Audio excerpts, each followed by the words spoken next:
Good evening. Tonight we have witnessed a graphics revolution. I had not planned to do this video tonight, it is quite impromptu, but after the Nvidia keynote there has been such a jump in the level of graphics performance revolutionised by Nvidia. I had to get this video out there and speak about it. It's not often that year on year that we see a massive increase in performance. Normally it's a small incremental increase in performance of probably about between 10 and maximum 25%. But this time round Nvidia have released the 20 series graphics cards, the new GPUs, the RTX 20 series, and these haven't just gained some performance, they're a leapfrog in performance that absolutely changed the gaming and GPU market. So what's the big thing about? Well, Nvidia have made a new GPU architecture that now renders many different things in different ways. I don't know the full ins and outs of it, and I haven't made any keynotes for this video. All my videos are pretty raw. I'm pretty much your guy at the moment with a small YouTube channel who's been looking to buy a new graphics card. I was thinking of getting a 1080 Ti, but I've held back because I knew something special was coming. Also, that you can pick up the vibes from Nvidia's last keynote at GDC. They really banged on about ray tracing. Now with the new cards and the hint of Alan Turing, something special had to be coming. And this new ray tracing system means that in games, rather than shadows and lighting and things being artificially rendered or light artificially input to make the scene look how the developers want, now in real time between the card and some AI integration, shadows and dynamic lighting and the rays, the way light bounces off different things is all done in real time. This for games will make them so much more realistic, and I'll show you a quick preview of that. This is a rendering of a graphical scene where we've just seen light coming directly through a window. Now with the graphical lighting like this, none of the rest of the environment of the room is lit up and the rest of the room is completely dark. So in a gaming environment, unless you've got a torch or something, we can't really use the room like this. Now when it moves from only direct light to a normally rendered room as we're doing here, you can see that although we got the light coming through the window, the room has got ambient lights within the area to light the room up. And what we're seeing here, that even though the light direction's moving outside, it doesn't really change the rest of the light reflections in the room. Now as a graphical scene, that doesn't look bad, and maybe that's just what we're used of in games, but with the ray tracing off, we're not getting any dynamic lighting or shadows or anything in real time. The scene that we're currently looking at is pre-orchestrated, it's fake, it's canned. Although it's graphically being rendered, we're not getting the real scene. Now the RTX, the ray tracing is on, we can see that the light bouncing around is being lit up purely by the ray tracing.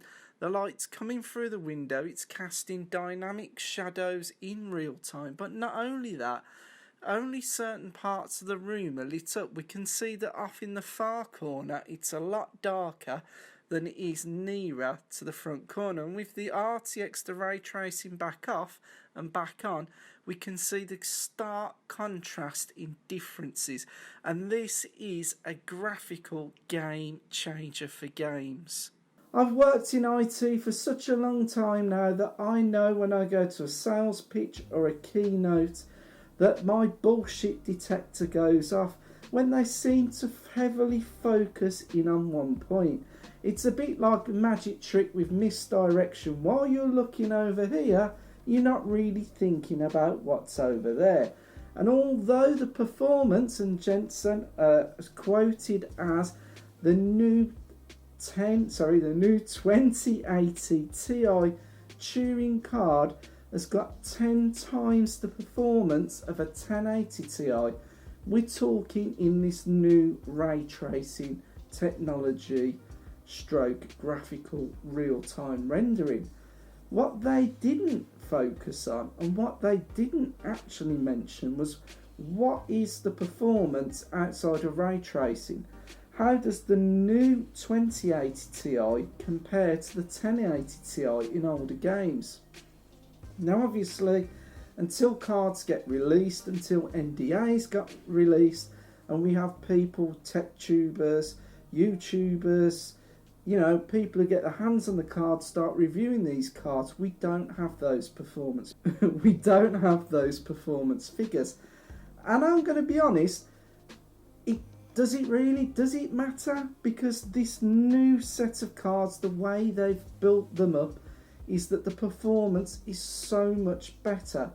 But how much better? Because obviously we found the prices out tonight. We're ranging from £500, £700 to £900 to £1,100 for the 2080 Ti. Now, to be fair, most gamers, most people at home like myself and you others, I think at a push we're going to be falling to the 2080 or the 2070. The 2080 Ti is only going to be for the people who've got the real cash, who want the bragging rights just to go, no, I've got the fastest card and it's better than yours. Or just someone who really wants to save and get the best performance. And that begs the question, do you just rush out and pre-order now because the cards, these are the newest generation, the older 10 series cards are going to now get left behind. Everything's going to focus on the new features, the new ray tracing going forward.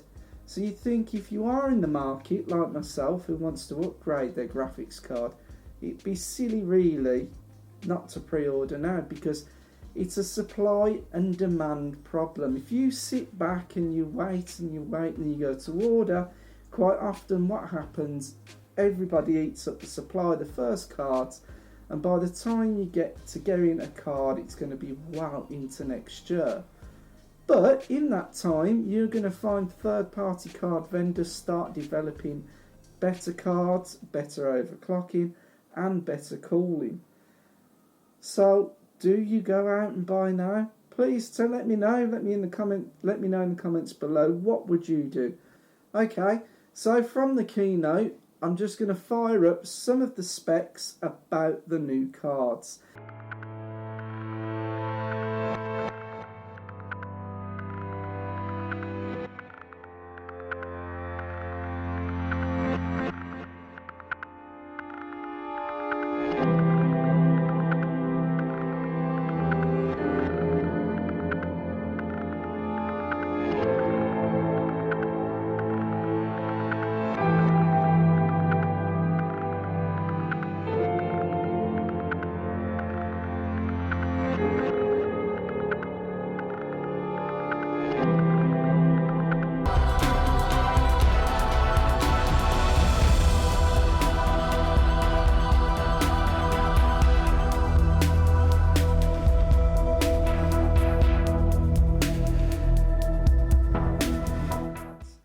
But again, I fall back to what is the general performance like?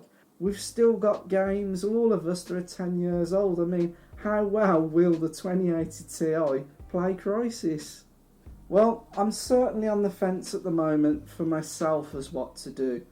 I really need a new card to bring you better content in VR, because my R9 Fury X really, although it's adequate, it can't push high-end graphics in VR. It just cannot do it. Perhaps that's because of the 4GB of RAM. It's a limitation. So I do need a newer, better graphics card. But if I go now, am I going to be an early adopter? Am I firing in too early? Or am I going to miss out because it's going to take so long to get a card? I mean, really don't know. And at the moment, I think I need to absorb the information that we've been given tonight. Well, as I said, this was a quick impromptu video. Hadn't planned to do this tonight, but I am so wowed and overwhelmed at the moment, and you know, this is a milestone. This cannot be taken lightly. Nvidia just raised the graphical bar to DEFCON 10, and it's going to be interesting to see what AMD do. Obviously AMD have got their own version of ray tracing that they're working on. They've also got their own version of new cards coming out. We know that a lot of them are heavily centered around the PlayStation console market, but are they going to try and compete at the enthusiast level for PC gamers? We don't know. They may just dip out and keep to the lower end, medium end of the market, but if ray tracing changes the game that much, obviously AMD will copy Nvidia. They always do. They've got hands in each other's pockets. Will we see an even better offering from AMD? Shooting this early, does it give AMD a chance to bounce over Nvidia? It's such a quandary. Well, I'm going to leave it on a confusing note for myself because I really don't know what I'm going to do. And thank you for watching in this very quick impromptu video, and I will see you very soon in my other planned videos. See you later.